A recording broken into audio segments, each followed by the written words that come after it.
السلام علیکم ورحمۃ اللہ وبرکاتہ نحمده ونصلی علی رسولہ الکریم اما بعد۔ آج کا سبق سن لیجئے۔ آج کے سبق کی سرخی ہے زنا سے بچیے، پارٹ نمبر 5۔ امام شافعی رحمۃ اللہ علیہ کی کتاب ہے دیوان شافعی۔ اس میں امام شافعی نے حکیمانہ باتیں بہت لکھی ہیں۔ اردو میں اس کا ترجمہ نہیں ہوا ہے۔ اللہ کرے ہمارے علماء میں سے کسی کو اللہ توفیق دے۔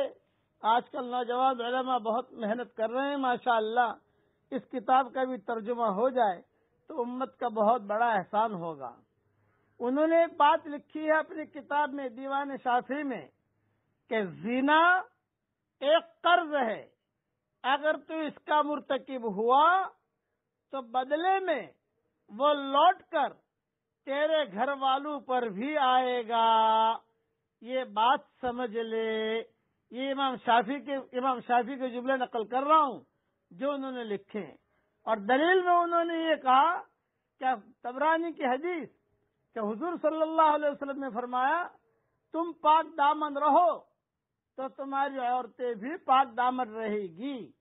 خلاصہ کلام یہ کہ اگر خدا نہ خواستہ کسی نے زنا کیا تو اس کی اولاد میں بھی یہی زنا کاری آئے گی۔ یہ امام شافعی کے قول کا خلاصہ ہے۔ اچھا، اب یہ تو میں نے امام شافعی کا قول نقل کیا ہے، میں نے خود نے تو کہی نہیں ہے یہ بات، لیکن میں اپنی طرف سے ایک بات کہتا ہوں کہ کسی سے کوئی چوک ہو گئی تو اس کو بہت لمبا چوڑا استغفار کرنا پڑے گا، بہت معافی مانگے اللہ تعالیٰ سے، بہت معافی مانگے۔ اللہ کی ذات سے امید ہے کہ اللہ تعالیٰ معاف کر دے گا، اس لیے کہ اللہ کا قانون ہے کہ شرک کے گناہ کو اللہ معاف نہیں کرتا، اس کے علاوہ کے گناہوں کو معاف کر دیتا ہے۔ تو اس لیے میں نے امام شافعی کا قول نقل کیا کہ امام شافعی اس کو اتنا برا سمجھتے تھے۔ اور ایک بات اور سن لیجئے کہ امام شافعی کے اس قول کو علماء، مشائخ، فقہاء، محدثین اپنے اپنی کتابوں میں لکھتے آئے ہیں اور اپنے اپنے مجموع کے سامنے بیان کرتے آئے ہیں۔ آج بھی جو مشائخ ہیں وہ اپنے اپنے بیانوں میں کہتے ہیں، اس لیے میں نے مختصر اس کا تذکرہ کر دیا۔ اس لیے زنا سے بچیے اور اپنی اولاد کو بھی بچائیے۔ اب پڑھ لیجئے میرے ساتھ، سبحان ربک رب العزت عما یصفون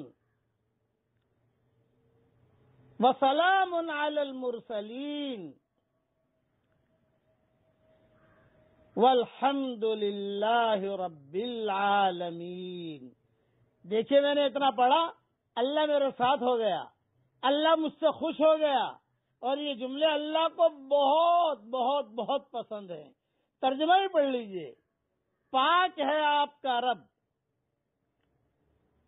عزت کا مالک، ان باتوں سے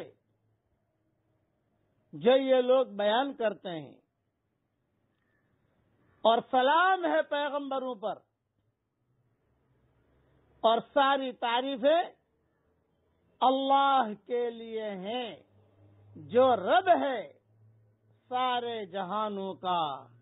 اس جملے کے بارے میں میری کتاب ریاض التفسیر میں مستقل تفسیر لکھ رہا ہوں۔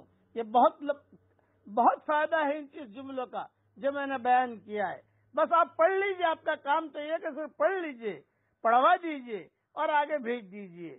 اللہ تعالی ہم سب سے راضی ہو جائے، اور اللہ تعالی ہم سب کو خوش بھی کر دے، اور ہماری قیامت تک کے آنے والی نسلوں کو بھی اللہ تعالی اور ہم سب کو اللہ جنت الفردوس میں عافیت کے ساتھ، ہمیں نبی کے پڑوس میں ہم سب کو اللہ جگہ عطا فرمائے۔